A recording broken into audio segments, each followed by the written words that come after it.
ఏమిటంటే వీళ్ళు చాలా పెద్ద పొరపాటు జరుగుతున్నది. ఏమిటంటే పిల్లల విషయంలో మేము వింటున్నాం స్పష్టంగా. పిల్లకి అన్నం పెట్టమ్మా అంటే టీవీ పెడితే కానీ తిందండి. నువ్వన్నది దేనికి? అలా అలవాటు అయిపోయిందండి. అలవాటు చేసింది నువ్వేగా. అలవాటు ఎలా అవుతుంది? పిల్లలకి ఏదైనా అలవాటు అవుతుందా? అసలు మనం చేస్తేనే అవుతుంది, లేకపోతే ఎందుకు అవుతుంది? వాళ్ళకి ఏం తెలుసు ఏదైనా అలవాటు చేసుకోవాలని? టీవీ పెడితే కానీ అన్నం తిందండి, ఫోన్ చూపిస్తే కానీ అన్నం తిందండి. అదేమిటది అంటే మన మొహం అంత పనికి మాలిన మొహంగా ఉందన్నమాట. టీవీలో బాగున్నాయి మొహాలు. తల్లి కానీ పోనీ తండ్రి కానీ ఎవరైనా కూర్చుని రెండు ముక్కలు చెబితే తినరాని వాళ్ళు. అలాగే మా అమ్మ కూడా ప్రవర్తించి ఉండుంటే ఈవేళ ఆవిడ గుర్తొచ్చి మా అమ్మ ఫోటో ఇక్కడ పెట్టేవారో కదా, నేను అసలు వేదికెక్కే అర్హత కూడా నాకు వచ్చేది కాదు. కానీ మా అమ్మ అలా చేయాల. ఒడిలో పండిన వేళ రామ కథలు ఊహూయంసును కొట్టగా, అందుకే నేను మాతృదేవో భవ అని మొదలు పెడతాను. నువ్వే కనుక ఆ కథలు చెప్పకపోతే నాకేం వచ్చేదమ్మా? నువ్వేవో మూల కథ అంటూ చెప్పావు కాబట్టి దాని మీద ఏదో ఇంకాస్త ఆలోచించి నాన్నగారు చెప్పిన వేదం శాస్త్రం దృష్టిలో పెట్టుకుని, గురువులు చెప్పిన కావ్యాలు దృష్టిలో పెట్టుకుని నేనేదో మాట్లాడుతున్నాను కానీ లేకపోతే నాకెక్కడిది ఇదంతా. ఒడిలో పండిన వేళ రామ కథలు ఊహూయంసును కొట్టగా, బడివై నేర్పితివమ్మ ఆది గురువై బంగారు కాలానా, ఆ గడియల్ నేడు మరల్పలేను,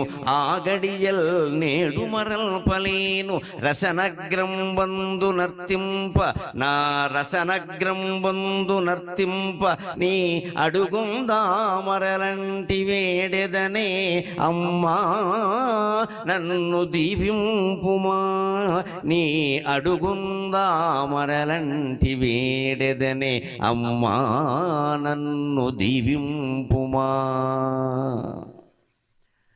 ఊహూయంసును కొట్టగా బడివై నేర్పితివమ్మా. ఇంకా నేను బళ్ళో చేరకముందే రామకథలు చెప్పావమ్మా, అందువల్ల ఈవేళ ఇంత వైభవం పొందగలుగుతున్నాం, ఇంతమంది జనం ఆదరణ పొందగలుగుతున్నాం, లేకపోతే మాకెక్కడిది ఇది. ఇప్పుడు మళ్ళీ గమనించండి, కొత్త విద్యా విధానం రాబోతోంది. కేంద్ర ప్రభుత్వం వారు పెడుతున్నారు NEP, జాతీయ విద్యా విధానం. దాంట్లో 6 ఏళ్ల వరకు బడికి పంపడానికి వీల్లేదు. అది చాలా గొప్ప విధానం, అభివృద్ధి చెందిన అన్ని దేశాల్లో ఉన్న విధానం అదే. మన దగ్గర విద్య ఎందుకు అడుగంటింది అంటే కడుపులోంచి కార్పొరేట్ స్కూల్లో బారేస్తున్నాం పట్టుకెళ్ళి. మనం కడుపు టు కార్పొరేట్. ఆసుపత్రిగా వచ్చి నుంచి కూర్చుంటాడు ఆ ప్రిన్సిపాల్, అక్కడి నుంచే లెక్కెళ్ళిపోతాడు. ఆ స్కూల్ ప్రిన్సిపాల్ అక్కడ ప్లే స్కూల్ అంటాడు, డిస్ప్లే స్కూల్ అంటాడు, అవుట్ ప్లే స్కూల్, మొత్తం మీద నాశనం చేసే స్కూల్ అది. ప్లే నువ్వు చేసేది అంటే మేమేం చెప్తున్నాం ఇక్కడ? 6 ఏళ్ల వరకు బడికి పంపకూడదు. మగ ఆడ ఎవరైనా సరే ఓ చిన్న గుడ్డముక్కడు కట్టి ఇంట్లోనే కూర్చోబెట్టాలి. వాడికి కూర్చి కూడా చాలా ఏముంది. మాకైతే చిన్నతనంలో మరే ఆశ్చర్యం, మా అమ్మ చినిగిపోయిన రవికలు కూడా మాకు కట్టేవారు. ఏమీ అనుమానం లేదు, ఆ తల్లి రవికలు గుడ్డ చినిగిపోయింది ధరించడం వల్ల నేను పద్మశ్రీ పొందగలిగాను, అనుమానం లేదు. అవి కూడా బయట పారేసేవారు కాదు, పర్యావరణానికి ఇబ్బంది అని. ఆ పిల్లాడికి మనకొస్తే కట్టేయండి, వాడిని ఎవడు చూసాడని వారు. ఇవాళ ఆ పిల్లాడినే ప్రపంచం అంతా చూస్తున్నారు తెల్లారేసరికి స్మార్ట్ ఫోన్లో. ఆవేళ నిరాడంబర జీవనానికి ప్రాధాన్యం ఇచ్చారు, ఆడంబరాలకి ప్రాధాన్యం ఇలా. లోపల సంస్కారాన్ని పెంచే ప్రయత్నం చేశారు, షోకులు పెంచే ప్రయత్నం చేయలేదు. ఈవేళ మనం పిల్లల్లో షోకులు పెంచే ప్రయత్నం చేస్తున్నాం, సంస్కారం అడుగంటిపోయింది. వాళ్ళకి చిన్నప్పటి నుంచే మనకు బాగా డబ్బు ఉందన్న విషయాన్ని వాళ్ళకి చెప్పేస్తున్నాం, మనం ప్రదర్శిస్తున్నాం. అలాగా మనం వస్తువులు, రకరకాల ఖరీదైన వస్తువులు కొనడం ద్వారా, ఖరీదైన మాటలు మాట్లాడడం ద్వారా, అసలు డబ్బు లేనివాడు పనికి మాలినవాడు అని వాళ్ళ ముందే వ్యాఖ్యానం చేయడం ద్వారా వాళ్ళకి అర్థమైపోతుంది డబ్బు ఉంటే తప్పేం లేదని. తర్వాత వాళ్ళు ఏమవుతున్నారో నేరస్తులు, ఘోరస్తులు అవుతున్నారు. అందుకని అప్పుడే నువ్వు రామకథలు చెప్పావమ్మా మాకు. ఈ 6 ఏళ్ళు జీవితం ఎలా గడుస్తుందండి? పూర్వం ఎలా గడిచేది? ఇక్కడ సచివాణి గారి వయసు ఉన్న వాళ్ళు అందరూ చూసుకోండి, వాళ్ళకి ఎలా గడిచింది జీవితం అప్పుడు. ఇంకా ఆడపిల్లల పరిస్థితి మరీ వారు, అప్పట్లో చదువు లేదు, ఏం లేదు, పుట్టగానే పెళ్ళే.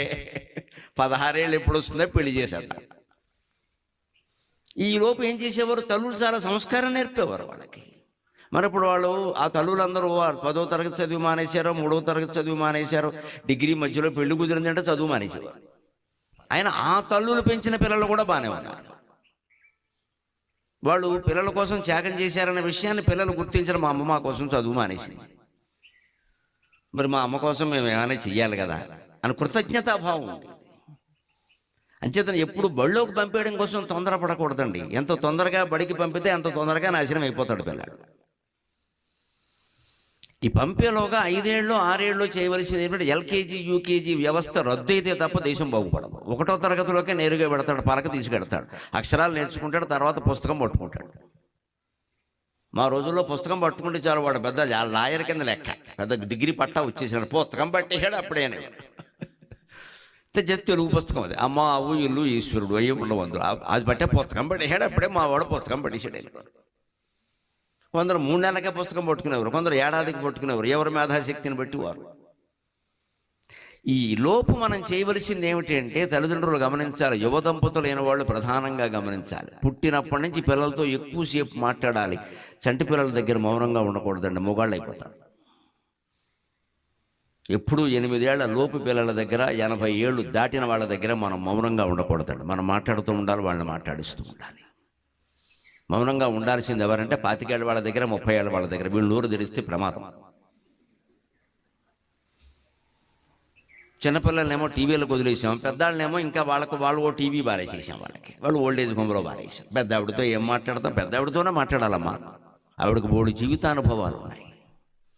85 ఏళ్ళ ఆవిడ దగ్గర కూతురు కానీ, మనవరాలు కానీ, అల్లుడు కానీ, కొడుకు కానీ, మనవడు కానీ ఎవరైనా కూర్చొని, మా అమ్మ నీ గురించి అసలు చెప్పు, చిన్నప్పటి నుంచి నువ్వు ఏమిటి, ఎలా చదువుకున్నావు, ఎవరికి ఎక్కడ పెరిగావు ఏమిటి, ఆవిడ ఎంత సంతోషిస్తుంది. ఆవిడ ఇంకో 10 ఏళ్ళు ఎక్కువ బతుకుతుంది. అయిపోయి అడిగేవాడు ఆవిడ ఇవాళ. అదో పెద్ద ఇంటర్వ్యూ. మా పోటీకాళ్ళని ప్రాణాలు తింటారు ఇంటర్వ్యూల గురించి. ఇంట్లో ఉన్న ముసలాళ్ళని ఎవరో ఇంటర్వ్యూ చేయడు. మాకు వద్దు మొర్రో అంటే మా జీవితాలన్నీ బయటెట్టేస్తారు ఇక్కడ. ఇంటర్వ్యూలు చేసి వాడు అమ్మేసుకుంటాడు సంచలనం. ఈయన 5వ తరగతిలో అమ్మాయి జల్లాగట్టు ఏం చేస్తాం? 5వ తరగతిలో జల్లాకపోతే అద్వైతం బోధిస్తామా? అవన్నీ కావాలి వాడికి. అదే ఇంట్లో పెద్దవాళ్ళు ఉంటే వాళ్ళని ఏం అడగడం. కానీ అడిగి చూడండి ఎంత గొప్ప కథలు వస్తాయో, ఎంత గొప్ప జీవితానుభవాలు వస్తాయో. చచ్చిపోవలసిన పరిస్థితులు వాళ్ళకు 10-15 సార్లు ఏర్పడినా చచ్చిపోకుండా బతుకున్నారు 80 ఏళ్ళు. అందుకు ఇవాళ వాళ్ళకి బిరుదులు, అందుకు చేయాలి సన్మానాలు. అంత పరిస్థితులు ఎదురై వాళ్ళ కడుపు నుంచి పుట్టినవాడు వాళ్ళ కళ్ళ ముందు చనిపోయారు, అయినా బతికే ఉన్నారు వాళ్ళు. ఆ తెగు ఎక్కడి నుంచి వచ్చింది? రామాయణం వల్ల వచ్చింది, భారతం వల్ల వచ్చింది, భాగవతం వల్ల వచ్చింది. అందుకని పిల్లల్ని బళ్ళోకి పంపడానికి తొందరపడకూడదండి, వాళ్ళకి సంస్కారం నేర్పడానికి తొందరపడాలి. అందుకోసం మనం ఉద్యోగం మానేస్తే మంచిదా, చేస్తే మంచిదా, సగం ఉద్యోగాలు చేస్తే మంచిదా, అదంతా ఎవరికి వారు నిర్ణయించుకోవాలి. అసలు ఒకరు ఉద్యోగం చేసి ఒకరు మానేయాలంటే ఎవరు మానేయాలి? మీరు నిర్ణయించుకోవాలి. ఎవరు చెప్తారు ఆ విషయాలు? నేనైతే ఒకటే చెప్తాను, ఆదాయం వచ్చే ఉద్యోగం కంటే సంస్కారం, సమాజానికి ఉపయోగపడే ఉద్యోగం ఉన్నవాళ్ళు చేయండి, మిగిలిన వాళ్ళు మానేయండి, పర్వాలేదు. సమాజానికి ఉపయోగపడుతుంది ఆ ఉద్యోగం. ఓ కలెక్టర్ ఉద్యోగం ఉంది, ఆడదైనా మగాడైనా చాలా ఉపయోగపడే విషయం అది, ఆయన చెయ్యాలి. ఆదాయం వచ్చే ఉద్యోగం కాదండి, సమాజానికి ఉపయోగపడే పని ఆడైనా మగైనా ఎవరైనా చేయవలసింది. రెండో వాళ్ళు మానేయచ్చు. వేడి నీళ్ళకి చన్నీళ్ళు, వేడి నీళ్ళకి చన్నీళ్ళని ఇద్దరు సంపాదిస్తుంటే పిల్లలకి కన్నీళ్ళు అయిపోతున్నాయి. వేడి నీళ్ళు లేవు, చన్నీళ్ళు లేవు ఇక్కడ. ఇదే తేడా. ఇవాళ రామరక్షా స్తోత్రం గురించి కానీ ఎక్కడైనా ఏదైనా విషయం ఆవిడ ఎన్నో విషయాలు చెప్పారు, మాట్లాడామని. ఎందుకు ఉమాసహస్రం ఎటువంటి గ్రంథం ఎవరు మాట్లాడతారు? పొద్దుటూరులో మాట్లాడారు 3 సార్లు ఉమాసహస్రం. ఉమాదేవి మీద కావ్యకంఠ గణపతి ముని రాసిన 1000 శ్లోకాలు. భజగోవింద స్తోత్రం, ఇవి మాట్లాడగలిగే విషయాలు ఇవన్నీ. శంకరాచార్య భగవద్గీతకు చేసిన వ్యాఖ్యానం. ఇలాగే ఎన్ని విషయాలు ఇవన్నీ ఎక్కడి నుంచి వస్తాయి? ఇవి 6 ఏళ్ల లోపుగా తల్లిదండ్రులు నేర్పినటువంటి కథలు, పిట్ట కథల రూపంలో వాళ్ళు చెప్పినవి. అన్నం తింటూ ఉంటే ఒకసారి, తిన్నంటే ఒకసారి, పడుకుంటే ఒకసారి, లేపడానికి ఒకసారి, పడుకోబెట్టడానికి ఒకసారి, రకరకాల కథలన్నీ చెబితే అవన్నీ మనస్సులో పట్టేసి తర్వాత ఈ కథలన్నీ ఏ కావ్యాల్లో ఉన్నాయో అవి చదవాలని అనిపించింది ఈ జీవుడికి, అందువల్ల చెప్పగలుగుతాం. అందుకని ఆ తల్లికి నమస్కారం చేస్తున్నాం. రసనగ్రం బంధు నర్తింప నీ అడుగుందా మరలంటి వేడెదనే అమ్మా నన్ను దీవింపుమా అనే ఆ తల్లి దీవెనలు కోరుతూ ఉన్నాం. ఇప్పుడు రామరక్షా స్తోత్రంలో ప్రవేశిస్తాం. ఇది మంత్రం లాంటి స్తోత్రం అండి. దీన్ని నిత్యపారాయణ చేయడం వల్ల చాలా ప్రయోజనాలు ఉంటాయి. ఆ చేసేటప్పుడు మీరు పూజామందిరంలో కూర్చుని రాముడు, లక్ష్మణుడు, సీత, హనుమంతుడు ఉండేటువంటి పట్టాభిషేక దృశ్యాన్ని పెట్టుకుని సీత ముఖంలోకి, రాముడు ముఖంలోకి, హనుమంతుడి ముఖంలోకి, లక్ష్మణుడి ముఖంలోకి చూస్తూ చేయండి. ఎందుకంటే ఓ 10 సార్లు చదవగానే నోటికి వచ్చేస్తుంది. పెద్ద విషయం ఏం కాదు, కఠినమైన పదాలు ఏం లేవు. రాముడు నా శిరస్సును రక్షిస్తాడు, రాముడు నా పాలభాగాన్ని రక్షిస్తాడు, రాముడు నా ముక్కును రక్షిస్తాడు, రాముడు నా చెవులను రక్షిస్తాడు. ఇవిడు ముక్కు చెవులు రాముడు రక్షించినప్పుడు ముక్కు చెవులే కోసేసాడే. ఇదే స్తోత్రంలో రహస్యం. ఎందుకు ప్రత్యవయవానికి ఒక రామనామాన్ని చెప్పాడు? ఆ నామం చదివేటప్పుడు రామాయణంలో ఆ కథ గుర్తు రావాలి, ఆ ఘట్టంలో రాముడు ప్రవర్తించిన విధానం గుర్తు రావాలి. అప్పుడు ఆ అవయవానికి ఈ నామం ఎందుకు జోడించారో అర్థమవుతుంది. పారాయణ చేసే విధానం అది. తొందరపడి రోజుకి 10 సార్లు చేయడం, 10 మంది కూర్చుని చేయడం, ఊరికి ఇదంతా ఓవర్ యాక్షన్ అంటారు. ఒక్కళ్ళే చెయ్యాలి. ఇప్పుడు ఒక 100 మంది కూర్చోవడం, హడావుడి చేయడం, ప్రసాదాలు చేయడం, ఇదంతా ఊరికే లెక్కలు రాసుకుందుకు ఖర్చులు పెట్టడానికి పనికొస్తుంది. మన ఇంట్లో మనం ఒక్కళ్ళమే చేయాలి. మాటి మాటికి రాముడి ముఖంలోకి సీత ముఖంలోకి చూస్తూ ఉండాలి. నేను ఈ స్తోత్రం మీద మాట్లాడతానని ఒప్పుకున్నాక ఖచ్చితంగా నేను 40 రోజుల పాటు దీని మీద అదే సాధన చేశాను. నా ఇల్లాలు ప్రత్యక్ష సాక్షి. ఒక దశలో నేను కన్నీళ్లతో రాముడు చూస్తుంటే ఏమైపోతారని ఏడిచింది కూడా. నాకు ఆ రాముడు చూస్తే కదలబుద్ధి కాల. నేను ఇదివరకు ఈ స్తోత్రాన్ని ఎప్పుడూ పెద్దగా పారాయణ చేయాల, కానీ ఎందుకు ఆవిడకొచ్చి నోటుకొచ్చింది. ఆవిడ రోజు వంట చేసుకుంటూ చదువుతూ, అందులో కొన్ని మాటలు నన్ను బాగా ఆకర్షించి ఆవిడ చదువుతూ ఉంటే ఏమి చెప్పాడు ఇందులో. యతాం రామ బలోపేతాం రక్షాం యస్సు కృతి పఠేత్ సచిరాయుస్సుఖీ పుత్రీ విజయీ వినయీ భవేత్. ఎంత బాగా చెప్పాడు అని. ఏవో కొన్ని మాటలు నాకు నచ్చేవి కొన్ని ఉంటాయి కదా, పాండిత్య సంబంధమైనవి, మహాధైర్యాన్ని ఇచ్చేవి. ఈ మాటలతో మనం అందరికీ ధైర్యాన్ని ఇవ్వచ్చు కదా. ఇప్పుడు చదువుతోంది, మనం ఏదో వదిలేసాం ఈ స్తోత్రాన్ని అని. ఏమిటిదంటే రామరక్షా స్తోత్రం ఉంది. అప్పటికేదో నన్ను 5 చాలామంది ఫోన్లు చేసిన వాళ్ళు దాని మీద మీరు మాట్లాడండి, దాని మీద మీరు మాట్లాడండి. సరే, అయితే అందరూ అడుగుతున్నారు ఎందుకే అనమాట మాట్లాడతానని. రామకృష్ణ మఠం వాళ్ళ పుస్తకం ఉంటే తెప్పిస్తే, ఆ రామకృష్ణ మఠం పుస్తకం మీద రాముడు ఉన్నాడండి. అసలు ప్రపంచంలో ఏ మానవుడు కాదు, ఏ దేవుడు సరిపోడు. అంత అందమైన రాముడిని వేశారు. అంత అందమైన రాముడు అలా ధనుస్సు పట్టుకుని అలా నిలబడి ఉంటే నేను ఆ పుస్తకం పట్టుకుని అలాగే చూస్తూ రోజు పొద్దున సాయంత్రం కేవలం చదువుకోవడమే. అసలు వదలబుద్ధి కాలేదు. ఒక దశలో అలా రాత్రి 10 అయినా సరే రాముడు ఫోటో పట్టు కూర్చున్న ఏమిటండి అంటే, రాముడు మించిన దేవుడు ఉన్నాడా ఎవడో ఇంతకాలం ఏదో అనుకున్నాను నేను అన్న. ఆకర్షణ, రాముడు అంటే ఆకర్షణ. ఎందుకని శ్రీరామో లలితాదేవి శ్రీకృష్ణ శ్యామలాస్వయం. లలితాదేవి యొక్క అంశ రామచంద్రమూర్తి, శ్యామలాదేవి యొక్క అంశ కృష్ణ పరమాత్మ. అందుకే వాళ్ళిద్దరూ దేవుళ్ళలో చాలా అందంగా ఉంటారు. అది స్త్రీ స్వరూపం. అందం స్త్రీ స్వరూపం. పురుషుడికి ఏముంటుంది అందం? అందం అంటే స్త్రీ. అందుకని స్త్రీల అంశతో పుట్టారు వాళ్ళు. లలితాదేవి యొక్క అవతారంగా రాముడు పుట్టాడు ధర్మరక్షణ కోసం. శ్యామలాదేవి యొక్క అవతారంగా శ్రీకృష్ణ స్వామి పుట్టాడు. ఆ విషయాన్ని శ్యామలాదండకంలో కాళిదాసు చెబుతాడు. గీత విద్యాను యోగాతి తృష్ణేన కృష్ణేన సంపూజ్యసే భక్తిమచ్చేత సావేద సా స్తూయసే. భగవద్గీతని అంత తొందరగా అర్జునుడికి 2-3 గంటలు కూడా సమయం లేని పరిస్థితుల్లో 700 శ్లోకాల భగవద్గీతని అంత వేగంగా చెప్పగలిగాడు అంటే మాతంగీదేవి అనుగ్రహం. శీఘ్ర ఫలమిస్తుంది మాతంగీదేవి ఉపాసన. ఇప్పటికే అది ప్రత్యక్ష సాక్ష్యం. మాతంగీదేవి శ్యామలాదేవి. ఆ శ్యామలాదేవి స్వరూపమే శ్రీకృష్ణుడు. అందుకని నీలమేఘ శ్యాముడు అంటారు. అందులో స్పష్టంగా శ్యామలాదండకంలో కాళిదాసు చెప్తాడు. గీత విద్యానుయోగ అతి తృష్ణేన కృష్ణేన సంపూజ్యసే. అంత వేగంగా, అంత సులభంగా, అంత హాయిగా గీతని అర్జునుడికి చెప్పగలిగాడు అంటే కృష్ణుడు నీ అనుగ్రహం పొందాడమ్మా. అటువంటి కృష్ణుడి చేత అర్చింపబడిన ఓ శ్యామలాదేవి నీకు నమస్కారం అన్నాడు కాళిదాసు. శ్యామలాదండకం. గీత విద్యానుయోగ అతి తృష్ణేన కృష్ణేన సంపూజ్య.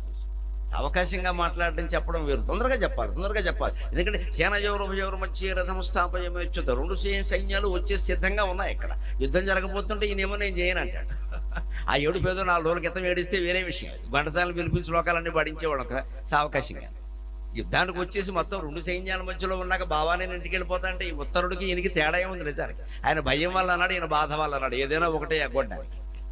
ఆ ఉత్తరుడు ఇదివరకు నేను చేయనండి బాబు, కౌరవ సైన్యం చూసి నాకు భయం అవుతుందంటే అర్జునుల వారు ప్రహన్న రూపంలో ఉండి పెద్ద ధైర్యాన్ని ఉపదేశించారు. అక్కడ నీకెందుకు, నువ్వు సారథిగా ఉండి నేను రథికుడుగా ఉంటా అన్నాడు. అటువంటి అర్జునుడు ఇక్కడే కొట్టాడు. అంటే జీవితంలో ఉత్తరుడికి అర్జునుడికి తేడా ఏం లేదు, సందర్భం తేడా అంతే.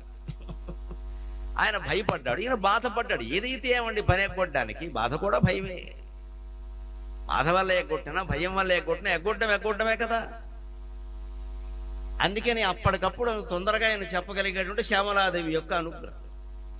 అందుకని శ్రీకృష్ణ శ్యామలా స్వయం అన్నారు దేవి అర్ణవతంత్రం. శ్రీరాము లలితాదేవి. అందుకని చాలా అందంగా ఉంటాడు. దృష్టి లగ్నం కావాలంటే దేవతా విగ్రహాన్ని స్పష్టంగా చూడాలి. అలా చూస్తే అప్పుడు ఆ ఫలితం అంతా మీరు ఆ మనస్సులో అనుభవానికి వచ్చేస్తుంది. ఇక తర్వాత జీవితంలో ఏం జరుగుతాయంటే ఖచ్చితంగా శుభాలే జరుగుతాయి. భగవంతుడు ఉన్న చోటకి అశుభం ఎప్పుడూ రాదు. అది ఖచ్చితంగా ఋషులు ఇచ్చినటువంటి గ్యారంటీ పథకం మనకి. భగవంతుడు ఎవరి మనస్సులో ఉన్నాడో వాళ్ళ దగ్గరికి అశుభం రానే రాదు.